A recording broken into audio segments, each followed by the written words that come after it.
우리 요한복음 5장 말씀 5장 말씀 5장 39절 말씀입니다.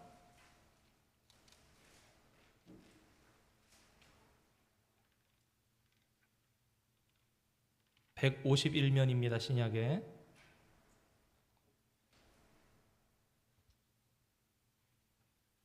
함께 한 목소리로 합독하도록 하겠습니다. 151면 요한복음 5장 39절 읽겠습니다. 너희가 성경에서 영생을 얻는 줄 생각하고 성경을 연구하거니와 이 성경이 곧 내게 대하여 증언하는 것이니라. 한 절 더 읽겠습니다. 요한복음 18장 37절.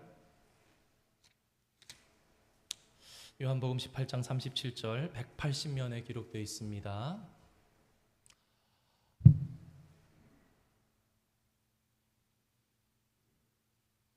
함께 읽겠습니다. 시작. 빌라도가 이르되 그러면 내가 왕이 아니냐?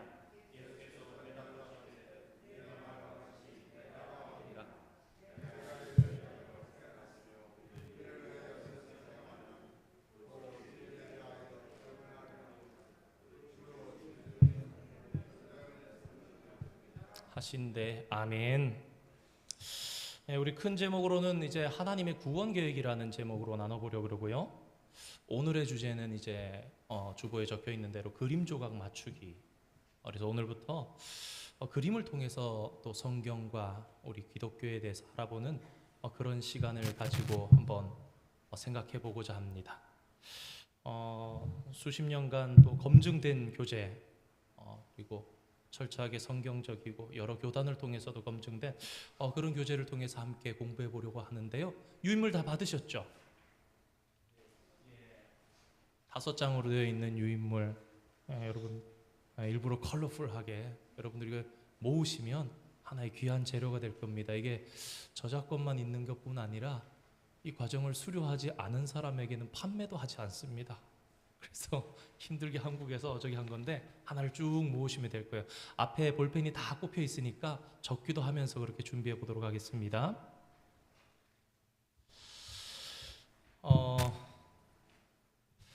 그림으로 되어 있는 장점이 있습니다.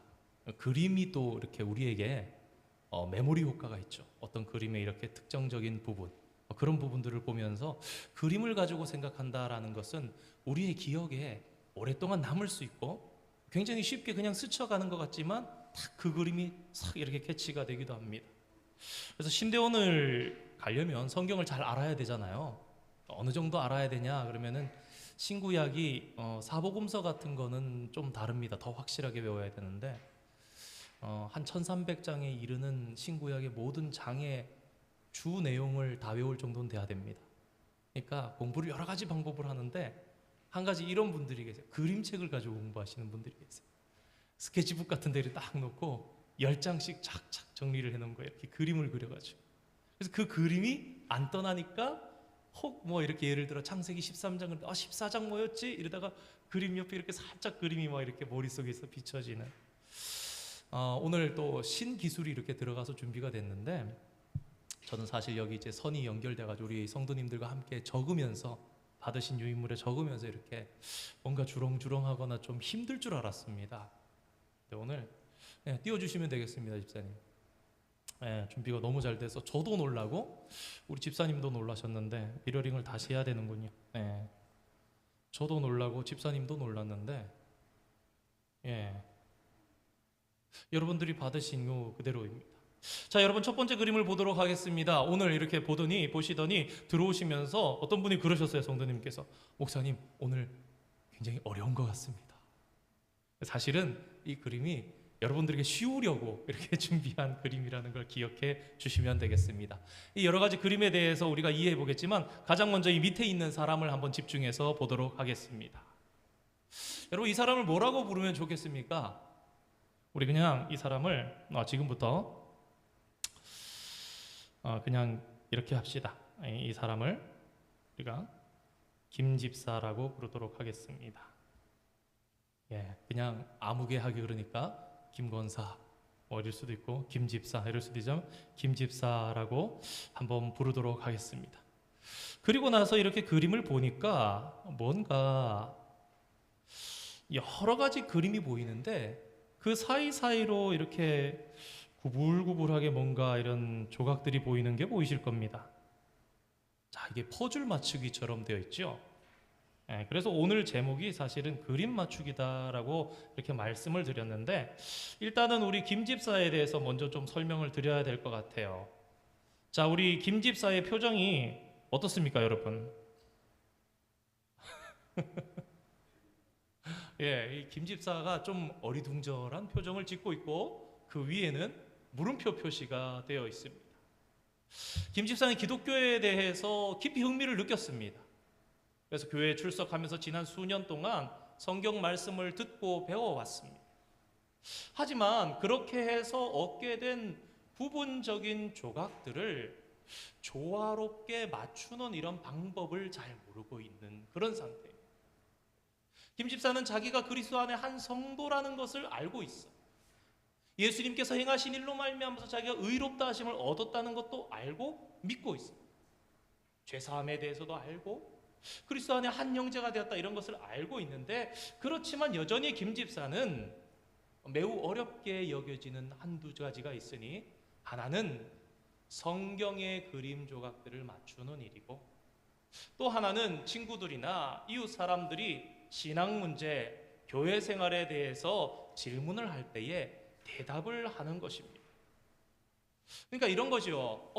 나는 그리스도인이야 이런 마음을 가지고 있고 말씀을 듣고 뭔가 구원에 대한 확신이 있는 것 같은데, 기독교란 무엇인가? 라고 물으면 이 김 집사님은 뭐라고 조리 있게 대답을 해줘야 될지 모르는 그런 상황에 있는 것입니다. 그래서 우리가 함께 아시는 분들도 계시겠지만 다시 한번 기초를 다지면서도 이 그림들을 통해서 이 성경에 대해서, 우리의 신앙생활에 대해서, 교회에 대해서, 나아가서 앞으로 하나님의 구원 계획에 대해서 함께 공부해 보도록 하겠습니다. 자, 제일 먼저 보이는 책이 있죠. 자, 위에 부분에 왼쪽 위에 그림을 보시기 바랍니다. 여러분 뭘까요? 예, 정답이 아주 성경입니다. 성경책. 예, 성경이 있습니다. 우리가 교회 다니면 이런 궁금증을 가집니다. 성경은 무엇일까? 경전이라고 하는데 경전은 무엇일까? 참, 모든 교회들이 이 하나님의 말씀으로서 성경이 매우 중요한 책이다, 이런 데는 전적으로 동의합니다. 성경 말씀에 근거해서 설교를 하고요, 그 구절들을 인용하고요, 그걸 읽도록 권유를 받습니다. 그렇지만 우리가 신앙생활을 하다 보면은 이 성경을 읽는다는 것이 계속해서 읽는 게 쉬운 일이 아니라는 것을 알게 되죠. 의욕적으로 읽어 나가지만 계속해서 읽어 나가기가 쉽지 않구나. 아마 대부분 다들 그런 부분들을 느끼셨을 겁니다. 어떤 내용으로 구성되어 있을까? 어떻게 조화를 서로 나누고 있을까? 호기심을 가지고 대하고, 자, 그럼 이 성경 어떻게 조화롭게 맞춰볼 것인가 한번 생각해 보면서 옆에 그림으로 넘어가 보겠습니다. 여러분, 이 그림은 무엇일까요? 오른쪽에 보이는 이 그림은 뭘까요? 자, 자세히 보시면요, 중간에 이렇게 목에 약간 로만 컬러 같은 그런 부분이 있죠. 예, 성직자, 목사, 그런 부분입니다. 하나님의 말씀을 가지고 말씀을 전하는 목사. 목사는 어떤 사람일까? 교회 와서 그런 의문을 가져보고요, 목사의 역할은 무엇일까? 아마 답을 가지고 계신 분들도 계시겠지만 또 더 정확한 답을 알고 싶은 분들도 계실 거예요. 그 아래쪽의 그림을 한번 살펴보도록 하겠습니다. 여러분, 이 그림은 무엇처럼 보이십니까? 사람이 보니까 뭐라고요? 성도들. 예, 성도들일 수도 있겠습니다. 권사님 또 뭐라 그러셨는데? 예, 성도들. 보니까 하나 둘 셋 해서 이렇게 세 사람이 있는 것 같은데 특징이 있습니다. 다 입을 벌리고 있죠, 지금. 예, 찬양하는 그런 모습. 뒤에 보니까 아주 이렇게 악보가 이렇게 보입니다. 자, 그래서 찬양대입니다. 사람들이 교회에 오면요, 이런 생각을 가질 수 있습니다. 왜? 찬양대는 의자가 따로 있을까? 그런 생각을 처음 교회 오시는 분들 해볼 수 있겠죠. 왜 저렇게 따로 자리가 잡혀 있지? 왜 성가대 찬양대는 가운을 입고 있을까? 그런 여러 가지 의문들을 또 가져볼 것 같습니다. 우리 더 밑으로 내려와서 우리 옆에 있는 이 그림을 한번 보도록 합시다. 자, 여기 이것은 무엇일까요?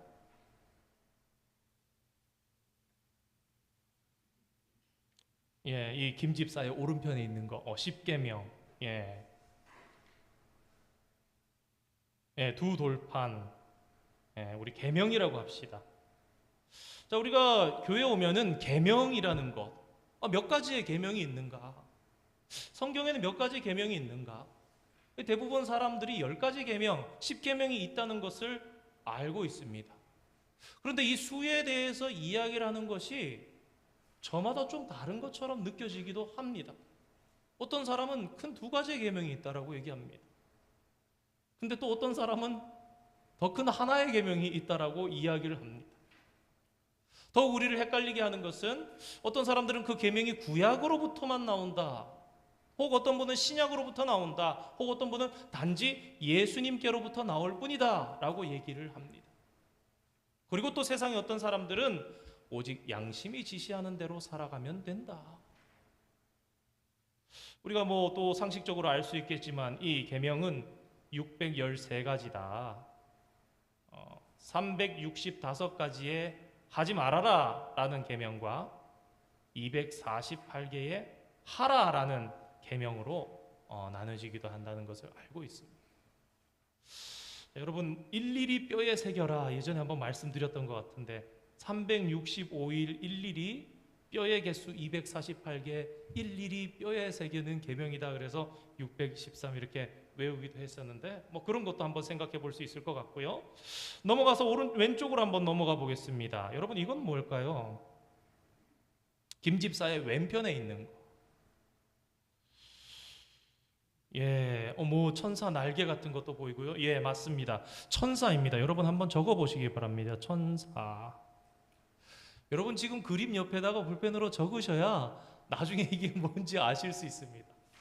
저도 다 알 수 있을 것 같아서 안 했는데 이제 점점 보니까 일주일 지나고 2주일 지나면 뭐 해놨는지 모르겠더라고요. 그래서 여러분들 이 모으시면 하나의 좋은 교재가 될 텐데, 여러분 천사라고 옆에 적으시고요. 뒤에 보니까 이렇게 구름 같은 것이 뭉게뭉게 있는 것 같고, 어떻게 보면 영계, 영의 세계를 얘기하는 것 같기도 하고. 우리가 기독교를 생각할 때 천사를 생각합니다. 천사는 어떤 존재일까? 천사의 숫자는 얼마나 될까? 천사들은 그 몸이 어떻게 이루어진 것일까? 그들의 수명은 얼마나 될까? 성경은 그런 얘기 있지 않습니까? 이 수호천사 같은 세상 사람들이 알고 있는 그들의 천사가 항상 하나님을 배움느니라. 작은 자들을 너희들이 함부로 대하지 말아라. 그들의 천사가, 그러면 천사들의 숫자는 적어도 사람의 숫자보다 많을 것 같기도 하고, 이들이 성경을 보면 세상 여기저기를 돌아보기도 하는데 그들이 나들이는 어떻게 할까? 이런 의문점들을, 궁금증들을 가지게 될 것 같습니다. 자, 여기서 또 위로 올라가서 그 다음 그림을 한번 보도록 하겠습니다. 하얀색으로 보이는 이건 뭘까요? 봉투에 달러 표시가 되어 있네요. 예, 잘 유추하셨습니다. 예, 이 교재는 쉽게 공부하기 위해서 만들어진 거라 했죠. 예, 헌금입니다. 왜 사람들은 헌금을 할까? 교회에서 헌금은 어떤 의미를 가질까? 11조는 무엇일까? 어떤 사람은 헌금 봉투에 담아서 하고, 어떤 사람은 봉투에 담지 않고 하고, 좀 더 들어간다 본다면 11조를 가지고 하면서 다른 돈은 마음대로 사용해도 되는 것인가? 11조 헌금을 가지고 다른 목회자를 주고 다른 선교지에다가 선교사를 주고 목적성 헌금으로 그렇게 해도 되는 것인가? 헌금은 누가 가지는 것인가? 목회자가 가져가는 것인가? 헌금이 기독교와 어떤 관련이 있는가? 이런 의문점들을 가지게 됩니다. 자, 그리고 그 바로 위로 올라와서 보시면, 예, 이것도 굉장히 쉽게 대답을 하실 수 있겠죠. 건물 같은데 위에 보니까 예, 빨간색으로 십자가가 보입니다. 그렇죠? 그러니까 교회라는 것을 알 수가 있습니다. 자, 교회라고 한번 적어보시고요.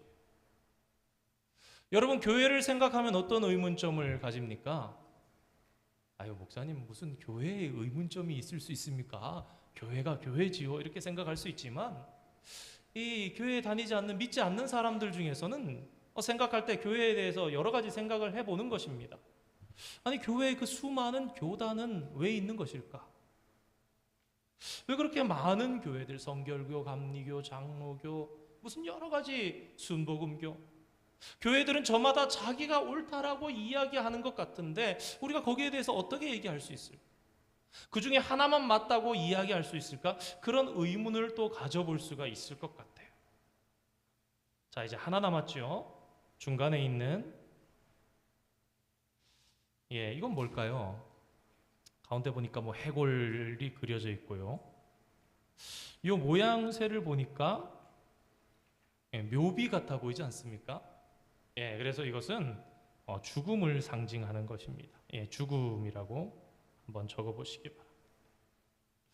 교회는 왜 죽음에 대해서 말하는가? 죽음에 대해서 이야기하지 않는 교회는 없습니다.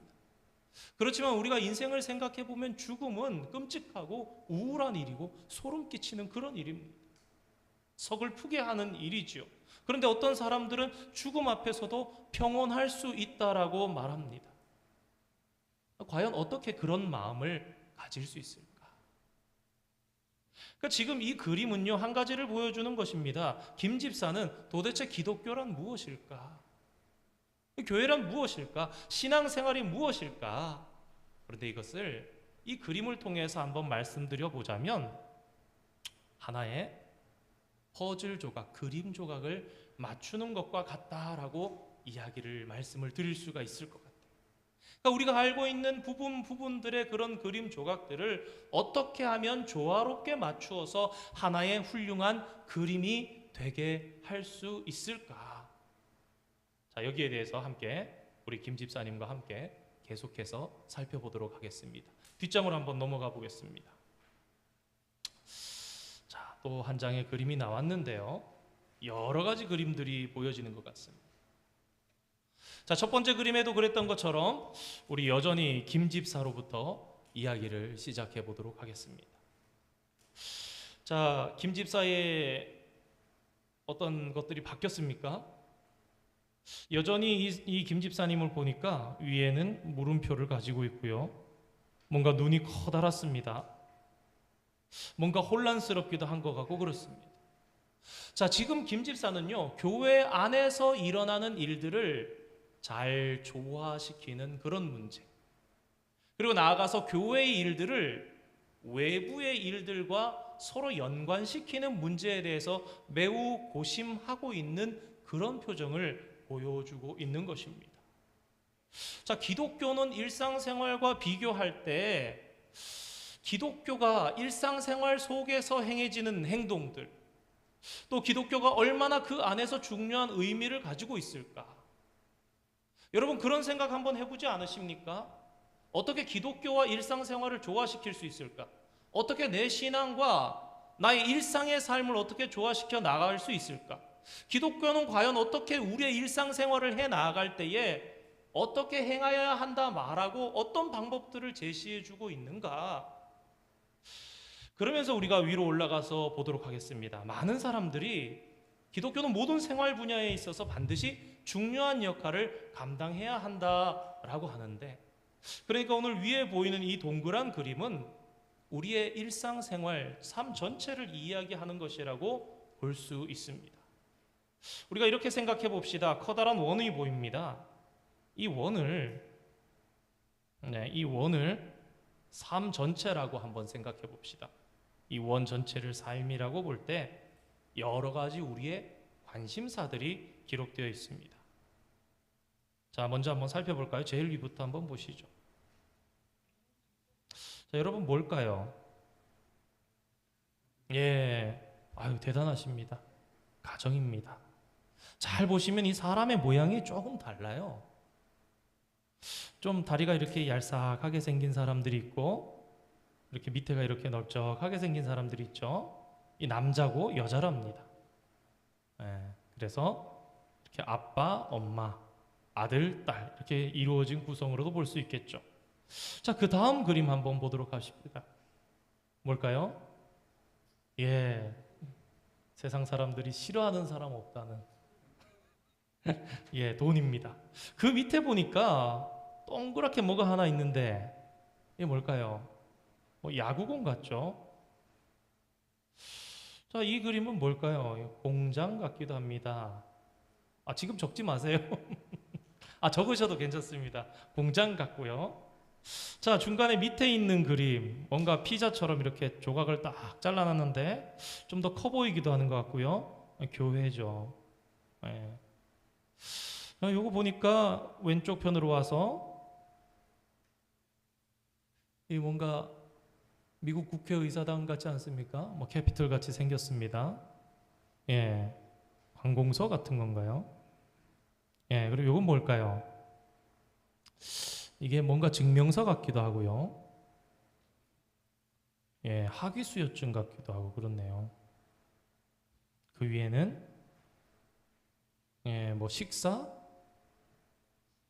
음식, 신교. 예, 좋습니다. 자, 우리 한번 생각해 봅시다. 가정. 여러분, 가정이 얼마나 중요합니까? 우리 삶에 있어서 가정 너무 중요한 부분이죠. 이거보다 뭐 더 큰 관심이 있겠습니까? 자, 가정이라는 울타리 안에서 우리가 사회의 기본 단위가 되는 이 가정, 서로 밀접한 관계들을 맺으면서 많은 것을 배워갑니다. 그러면서 또 이 가정을 세운다는 게 쉬운 일이 아니죠. 우리 삶에 참 중요한 것입니다. 삶을 살아보면 아빠고 엄마여서 되는 게 아니지 않습니까? 아들, 딸 있다고 해서 이 가정이 되는 게 아니지 않습니까? 이 가정의 행복을 위해서 진정한 가정은 무엇인가 그런 것을 생각해 나가는 것이 쉬운 일이 아닙니다. 그래서 우리는 가정에 많은 관심사를 가지고 살아갑니다. 여러분, 또 돈이 있습니다. 소득이 있습니다. 돈은 생활에 있어서 너무 중요한 부분이죠.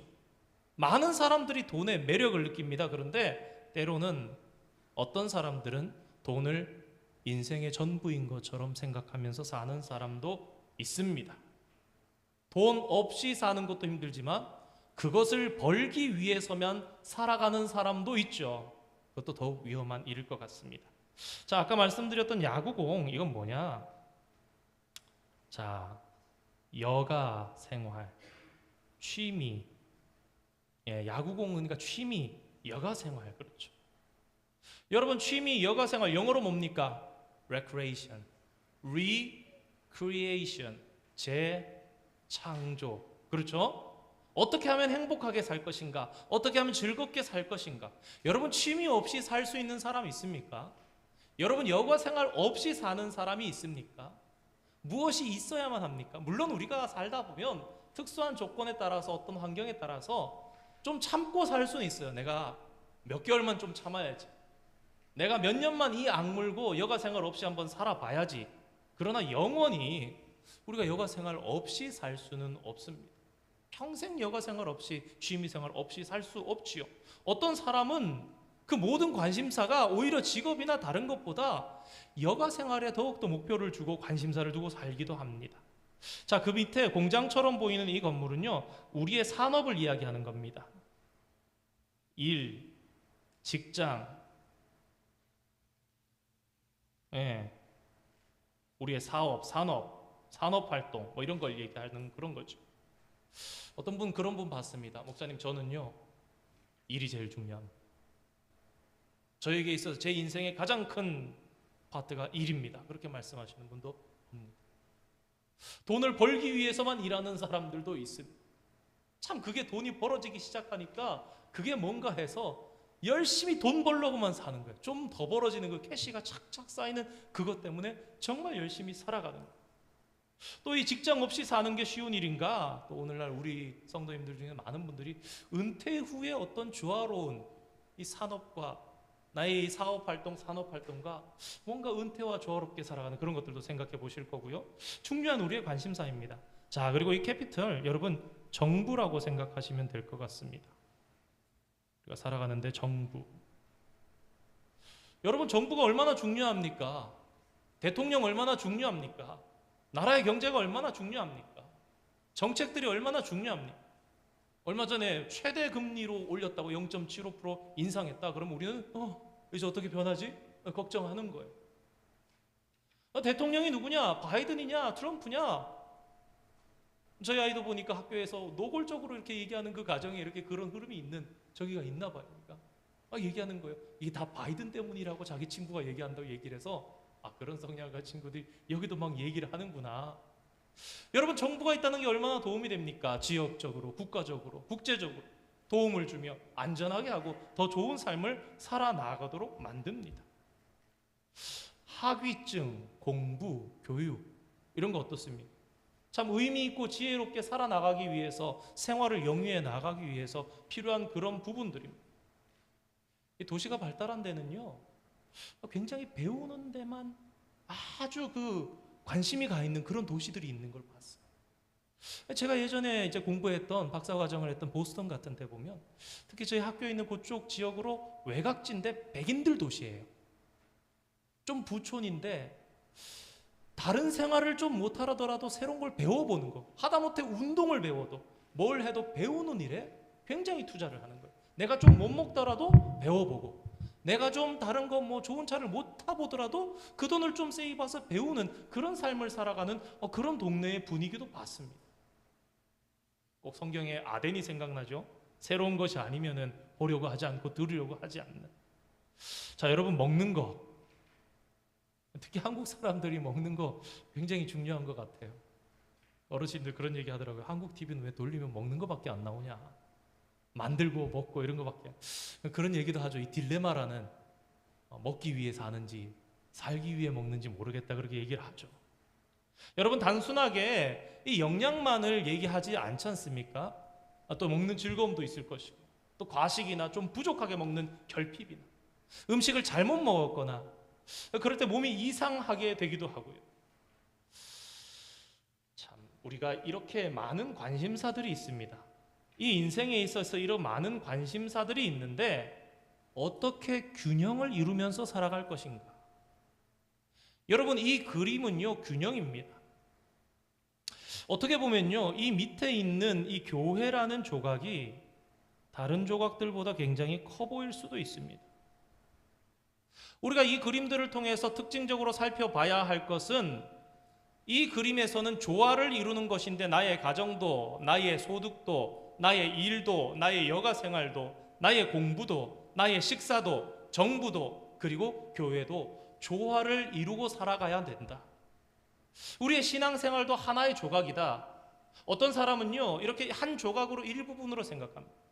또 어떤 사람들은요, 조금 더 큰 파이 조각으로, 여러분 이걸 피자로 본다면 피자 조각에서 좀 큰 조각이, 우리 그리스도인이면 이 조각이 좀 더 큰 조각이 아닌가? 어떤 사람들은 너무 여기에 집중한 나머지 다른 세상적인 세속적인 일에 너무 관심이 없는, 하늘의 일에만 관심이 있는 그런 사람들도 있습니다. 그러나 여러분, 사실은 많은 사람들은, 기독교인들도 이 부분에 있어서 많은 혼동을 가지고 있습니다. 이번에 창조 탐사를 가서 여러 가지 얘기를 해보는데 그런 얘기를 합니다. 세상에 종교가 없는 지역이나 부족이 있나, 나라가 있나? 여러분, 있을까요, 없을까요? 한 군데도 없습니다. 사람은요, 혼자 떨어져서 밀림 속에 살아도요, 종교를 만들고 살아가게 됩니다. 여러분, 왜 그럴까요? 나중에 자세히 말씀드릴 일이 있겠지만 사람이 영적인 존재이기 때문에 그렇습니다. 우리가 아무리 잘 먹고 잘 살아도 부족함이 없어도 우리 안에 영적인 결핍을 느끼게 됩니다. 그래서 만들어내는 것이 샤머니즘이든 어떠한 우상이든 만들어서 그 영적인 그러한 것들로 채우려고 하는 것이고, 그것이 채워지지 않을 때 공허함을 느끼죠. 우리 한 장 더 넘어가 보도록 하겠습니다. 자, 앞에 그림을 잘 기억하시면서 한번 넘겨보겠습니다. 자, 무엇이 바뀌었나? 자, 무엇이 바뀌었는지 한번 잘 생각해 보십시오. 예.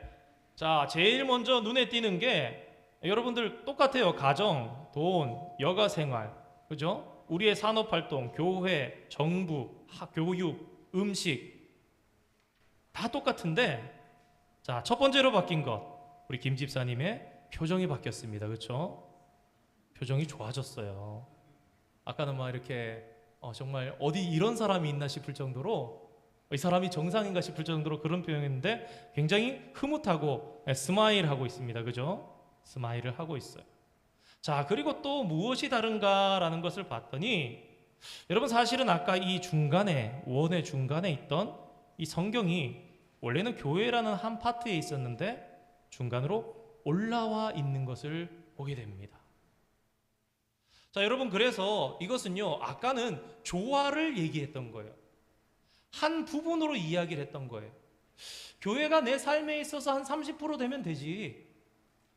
나의 여가 생활은 한 10% 정도 차지하면 되지. 나의 직장 생활은 한 20% 정도 차지해. 나의 가정 생활은 한 30% 정도 차지해. 그렇게 살아갔던 우리의 삶이 의문이었던 거예요.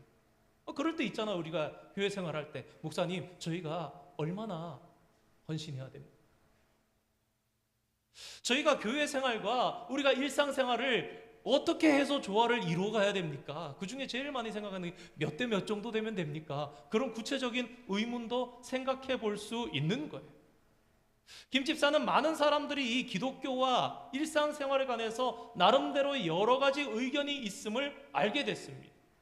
어떤 사람들은 이 여러 가지 생활 중에 한 부분으로, 어떤 사람들은 각기 여러 부분으로 구분시키고, 또 어떤 사람들은 그들의 그냥 관심사 등의 화제를 삼고 있는데 요새 이제 김 집사는 이제 흐뭇하게 지낼 수 있는 방법을 알게 됐습니다. 왜냐하면 이 김 집사가 요새 올바른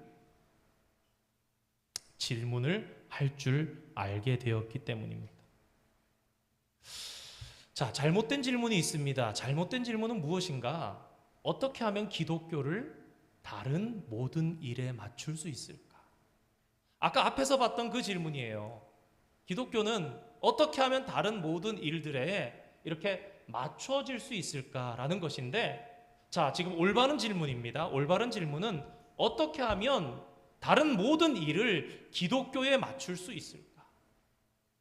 올바른 그리스도인의 삶은 그래야 된다라는 거예요. 그래서 여러분 이 위에 적으시기 바랍니다. 자, 여러분 기독교는요 다른 모든 일들처럼 일반적인 그 일부분의 관심으로 되어서는 안 된다라는 것입니다. 뭔가 돈에 대한 여가생활에 대한 그런 게 아니라 일부분으로 생각하면 안 된다. 우리 한번 적어보겠습니다. 일부분으로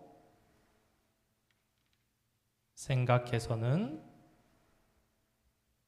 안 된다. 여러분 그래서 이 생활에 대해서 무엇이 지금 중점으로 올라오고 있습니까? 말씀이 중심에 딱 올라와 있습니다. 항상 하나님의 말씀이 중심에 있어야 된다. 여러분 있잖아요. 교회를 생각해도요. 여러분 교회가 긍정적으로만 생각될 것 같지요. 그런데 이 교회에도요. 스타일이 다를 수 있습니다. 어떤 교회는요. 전통을 중시합니다. 어떤 교회는요. 프로그램을 중시합니다. 그 교회에 어떤 프로그램이 있어? 어떤 교회는 건물을 중요하게 생각합니다. 어떤 교회는 일 같은 것을 중요하게 생각합니다. 또 다른 교회는 재정을 중요하게 생각하기도 합니다. 여러분 지금 여기에서 교회라는 것과 이 말씀이 분리되어 나오는 이유가 있습니다. 무엇이냐? 우리의 가정도, 우리의 돈도, 우리의 여가 생활도, 우리의 일도, 우리의 교회 생활도, 모든 신앙 생활, 정부 이 모든 것이 말씀을 중심으로 살아가야 된다라는 거예요. 왜 그런가? 여러분 이 말씀은요 이미 정부 안에 어떻게 참여할 것인가, 지식을 어떻게 개발할 것인가, 먹고 마시는 일을 어떻게 우리가 해나갈 것인가. 여러분 한번 잘 생각해 보십시오. 성경 안에 너희들이 세상을 다스리는 자들에 대해서 어떻게 하라 있습니까? 없습니까? 있어요. 너희들이 지식을 개발하는 일에 어떻게 해라 지혜서가 있습니다. 너희들이 먹고 마시는 일에 이렇게 해라. 너희들의 가정생활을 이렇게 해라. 남편들이여, 아내들이여, 자녀들이여, 부모들이여, 돈과 그것을 사용하는 일에 대해서 가르치고 있습니다. 그래서 어떤 분은 이런 책을 쓰셨어요. 그리스도 재정론, 예수님의 재정론, 거기에 맞춰서 생활을 해야 된다. 적절한 여가 선용 어떻게 해야 될 것인가? 모든 여가 생활이 죄악이라고 성경이 얘기하는 게 아니에요. 우리에게 하나님께서 주신 기쁨들이 있습니다. 어떻게 적절하게 여가를 선용할 것인가? 직장에서는 어떻게 할 것인가? 너희의 웃사람에게 어떻게 할 것인가? 예배를 어떻게 드릴 것인가? 여러분, 성경은요, 하나님 자신을 계시하신 말씀입니다. 우리가 성경 그러면은 하나님 말씀 이러지만 더욱 엄밀하게 얘기하면요, 우리가 믿음 생활하는 데 있어서 성경 말씀은 두 번째가 돼야 되고요, 첫 번째는 하나님 자신이십니다. 우리가 하나님 자신을 최고로 여기고 그분의 말씀을 그 다음으로 여기면서 살아가야 되겠습니다. 조금 늦었는데 여기까지만 하도록 하겠습니다. 한 장만 더 넘어가 보겠습니다.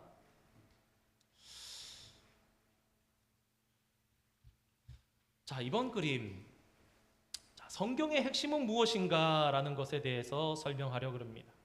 자, 오늘 말씀을 읽은 이유가 있습니다. 성경은 예수님이 누구신가에 대해서 이야기하고 있는 것입니다. 성경의 핵심, 영적인 내면의 질서가 잡히기 위해서는 하나님의 말씀이 방금 전에 본 그림처럼 우리 삶의 중심에 있어야 되고, 그렇게 정리했는데 그 성경의 중심이 바로 예수 그리스도입니다. 우리가 방금 전에 요한복음 5장 39절 말씀 읽었습니다. 너희가 성경을 읽고 영생을 얻으려 하는데 그 성경이 나에 대해서 증언하는 것이다. 그리고 그 나에 대해서 증언하는 이 성경 말씀이 무엇을 말하는가 했더니, 여러분 아까 읽었던 요한복음 18장 37절, 왕이신 예수님을 얘기한다. 이 지금 오늘 내용은 요한복음을 중심으로 해서 살펴보고 있는데, 이 요한복음을 중심으로 해서 봤더니 예수님이 왕이시다라고 말씀을 하는 거예요. 여러분 그림의 중심에 한번 잘 보십시오. 중간에 있는 분이 예수님이십니다. 자, 중간에 있는 분이 예수님이에요. 예수님을 잘 봤더니 첫 번째, 무릎을 꿇고 일을 하고 계세요. 지금 무릎을 꿇으시고 일을 하고 계신 모습을 봅니다. 자, 무릎을 꿇었다라는 것은 무엇을 얘기하느냐? 섬긴다라는 것을 얘기하는 거예요. 여러분, 섬기는 건 누가 섬깁니까? 종이 섬기는 겁니다. 자, 그런데 그 섬기시고 일하시는 예수님의 머리를 보니까 무엇이 있습니까? 왕관이 있습니다. 왕관. 뭐예요? 왕이시라는 거예요. 참 모순되지만 성경이 이야기하고 있는 예수님은 왕이시다라는 거예요. 요한복음 18장 37절. 그런데 그 예수님이 동시에 종이시다라고 얘기하는 겁니다. 빌립보서 2장 6절 7절 8절 말씀처럼 종이시다라고 말씀을 하는 거예요. 자, 우리가 이 내용을 살펴보면 이제 예수님에 대해서 나온 거예요. 예수님이 섬기십니다. 종으로 섬기십니다. 그 예수님이 또한 왕이십니다. 그런 예수님이 십자가에 죽으셨어요. 그래서 이것을 통해서 또 하나 우리가 발견하게 되는 게 뭐냐? 속죄하신 어린 양이시다. 예수님이 십자가에서 죽으셨다는 것은 속죄의 어린 양을 의미합니다. 자, 무덤을 옆에 보입니다. 무덤에 보이니까 죽으셨어요. 죽으심. 근데 무덤이 어떻게 되어 있죠? 열려 있습니다. 무엇입니까? 부활하셨어요. 승리하시고 승천하셨습니다. 이 승천하신 주님이 승천하시니까 그 다음에 어떻게 됩니까? 자, 위에 비둘기 같은 모양이 보이지요. 이 예수님께서 승천하시고 비둘기같이 성령이 우리에게 임한 거예요. 그래서 이 성령을 받아서 살아가는 예수님의 섬김과 그것을 가지고 살아가는, 성령을 받아서 살아가는 사람들이 지금 위에 이렇게 모여 있죠. 이 원을 중심으로 해서 남자, 여자, 남자, 여자, 남자, 여자 손을 잡고 살아가고 있습니다.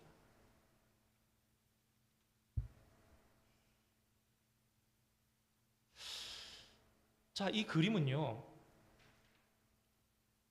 이 예수님이 2000년 전에 이러한 역사를 하셨는데 그분이 승천하시고 하나님 우편으로 가셨어요.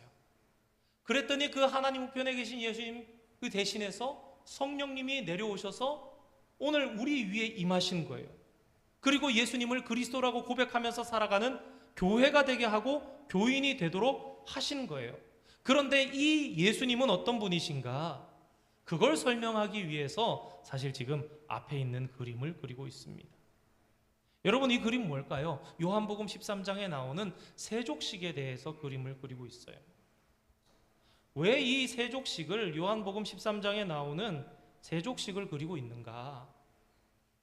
여러분, 하나님께서 아브라함을 만날 때 어떻게 만나셨어요? 인격적으로 만나셨습니다.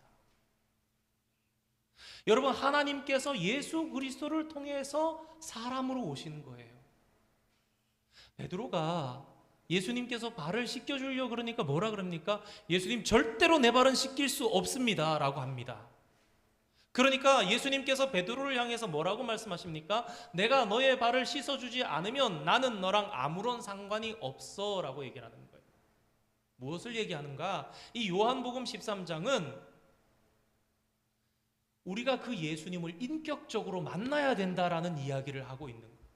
베드로가 자기는 선생이신 예수님께서, 구주이신 예수님께서 나를 씻어주시는 것이 너무 싫었어요. 할 수 없는 일이라고 생각했어요. 그런데 예수님 그렇게 얘기합니다. 너 그러면 나랑 아무 상관없는데?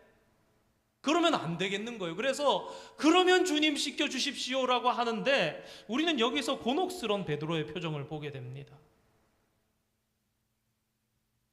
고개를 차마 들지 못하고 얼굴을 가리면서 주님이 어떻게 내 발을 씻기시지?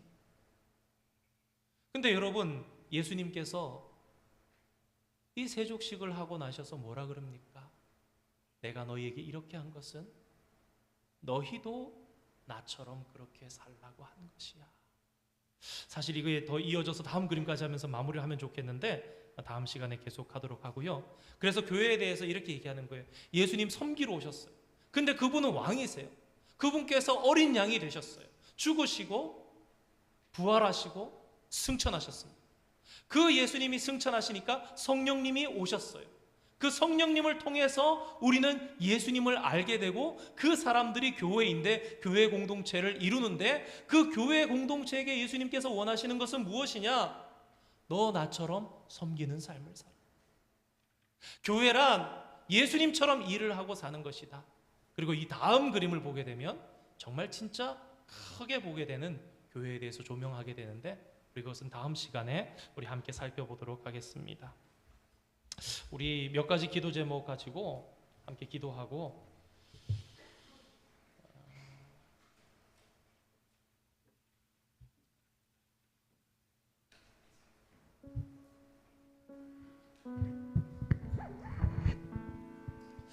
우리 찬양 하나 합시다. 우리 괴로울 때 주님의 얼굴 보라.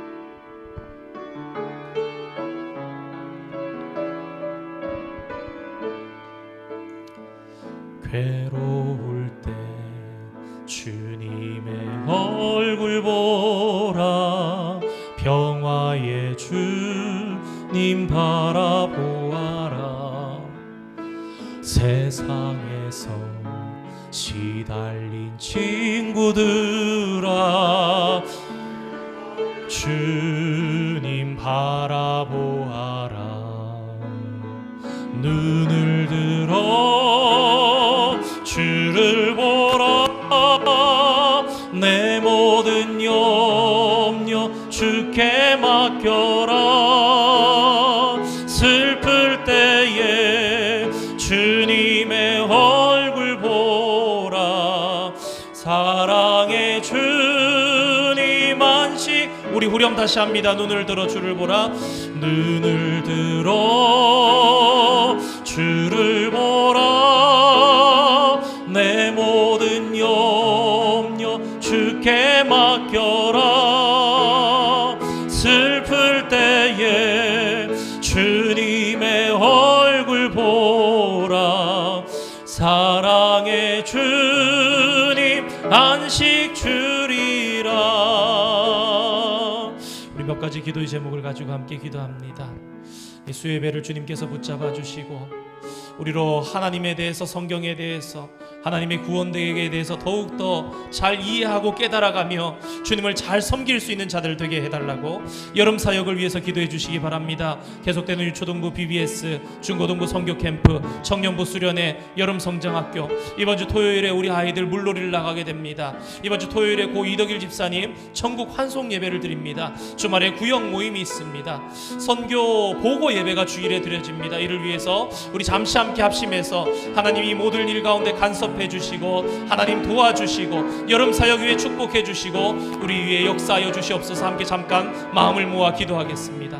거룩하신 아버지 하나님, 주님의 은혜와 사랑을 감사드립니다. 주님 앞에 나와서 찬양하고 예배하고 합심하여 주님 앞에 기도합니다. 아버지 하나님이시여, 수요 예배를 통해서 하나님 우리의 교회 생활, 우리의 믿음 생활, 하나님의 구원 계획에 대해서 알아가기를 시작하였습니다. 하나님 이 모임 가운데 하나님 함께하여 주시고 주님의 지혜가 깃들게 하여 주시고 아버지 잘 정리되게 하여 주시고 그림 조각이 잘 맞춰짐으로 우리의 신앙생활이 유익하게 되는 기쁨이 있게 하여 주시옵소서. 여름 사역을 위해서 기도합니다. 계속되는 유초등부 BBS, 또 다가오는 중고등부 선교 캠프, 청년부 수련회, 여름 성장학교, 아버지 하나님 지켜 주시옵소서. 특별히 이번 주 토요일 우리 아이들이 물놀이를 나갑니다. 안전하게 오고 가는 그를 붙잡아 주시고 주님이시여 유익하게 기쁨 가운데 아버지 하나님이시여 활동할 수 있게 도와주시옵소서. 고 이덕일 집사님 천국 환송 예배가 있습니다. 하나님 유족들을 위로하여 주시고 예배 가운데 아버지 하나님 은혜로 함께하여 주시옵소서. 구역 모임이 모입니다. 주일 선교주일로 선교 보고 예배로 드립니다. 하나님 영광 받아 주시고 우리에게 베푸실 은혜를 베풀어 주시옵소서. 계속해서 기도하실 때에 우리 연약한 지체들을 위해서 기도해 주시기 바랍니다. 몸이 아프신 분들, 영육간의 강건함을 허락받기를 소망하시는 분들 위해서 기도해 주시고 우리 선교지를 위해서도 기도해 주시되 특별히 에콰도르 성전 건축, 또 지금 사실 에콰도르 곳곳에서 지금 데모가 일어나서 비상사태가 선언되고 그런 상황 가운데 있다고 선교사님 긴급하게 기도 요청을 해오셨습니다. 이를 위해서 우리의 형제자매들을 위해서 선교지를 위해서 잠시 기도하시고 주기도문으로 예배 마치도록 하겠습니다. 함께 기도하겠습니다. 거룩하신 아버지 하나님, 주님 우리의 지체들을 위해서 기도합니다. 하나님 여름철을 맞아서 아버지 하나님이시여 건강관리를 잘 하실 수 있게 주님 영육간에 강건하게 붙잡아 주실 수 있게 주님 이 시간 간구합니다. 몸살로 어려워서 아버지 하나님 대상포진으로 몸이 너무 아프지만 어찌할 수 없어서 아버지 하나님 여러 가지 고민으로 아버지 연약해지고 쇠약해지는 육신의 문제를 가지고 아버지 영적으로 아버지 하나님 후퇴하는 것 같은 그런 마음의 안타까움을 가지고 주님 앞에 서며 주님께 부르짖는 사랑하는 형제 자매들이 있습니다. 아버지 하나님이시여 암 진단을 받고 기도하고 있는 형제 자매들도 있고 아버지 하나님이시여 진단을 받은 결과를 기다리며 고민하고 기도하고 있는 주의 지체들도 있습니다. 하나님이시여 크고 작은 모든 일들, 아버지 하나님이시여 생명에 관한 일들, 아버지 하나님이시여 자녀에 관한 일들, 아버지 하나님이시여 정말로 생명을 갖기를 원하며 기도하는 일들, 아버지 하나님이시여 이 모든 일들 가운데 간섭하여 주시고 하나님 찾아가 주시고 위로하여 주시고 주님의 피 흘린 손으로 어루만져 주시며 회복하여 주시고 일어나며 소망을 가지고 살아가게 하여 주시옵소서. 하나님 선교지를 위해서 기도합니다. 아버지 하나님이시여 위태한 가운데 있는 선교사님들을 붙잡아 주시고 오늘도 복음이 곳곳에 전파되게 하여 주시고 아버지 하나님의 영광이 아버지 곳곳에 드러나게 하여 주시고 어두운 영들이 떠나가게 하여 주시고 예수 그리스도 영에 굴복되게 하여 주시옵소서. 특별히 하나님 에콰도르 성전 건축을 위해서 기도합니다. 아버지 하나님이시여 곳곳에서 비상사태가 선언되며 인플레이션으로 인한 데모가 일어나며 여러 가지 아버지 하나님 어려움 가운데 있습니다. 하나님이시여 아순시옥 마을 아버지 하나님이시여 그 작은 교회 아버지 하나님이시여 원주민들을 지켜주시고 그들의 삶에 불안하지 않게 하여 주시고 선교사님의 사역이 아버지 하나님이시여 힘을 얻게 하여 주시고 그 가운데서 주님께서 기뻐하시는 일들이 무엇인지 깨닫게 하여 주시고 그 가운데 아버지 진리로 승리하는 저희들 될 수 있게 축복하여 주시옵소서. 이 자리 가운데 오신 사랑하는 성도님들 아버지 하나님 붙잡아 주시고 주님 세임 더하여 주시고 주님으로 말미암아서 유익하여지며 주님으로 말미암아서 힘을 얻고 돌아갈 수 있는 시간 될 수 있도록 주님 축복하여 주시옵소서. 예수님의 이름으로 기도드립니다. 아멘. 하늘에 계신 우리 아버지, 아버지의 이름을 거룩하게 하시며 아버지의 나라가 오게 하시며 아버지의 뜻이 하늘에서와 같이 땅에서도 이루어지게 하소서. 오늘 우리에게 일용할 양식을 주시고 우리가 우리에게 잘못한 사람을 용서하여 준 것 같이 우리 죄를 용서하여 주시고 우리를 시험에 빠지지 않게 하시고 악에서 구하소서. 나라와 권능과 영광이 영원히 아버지의 것입니다. 아멘.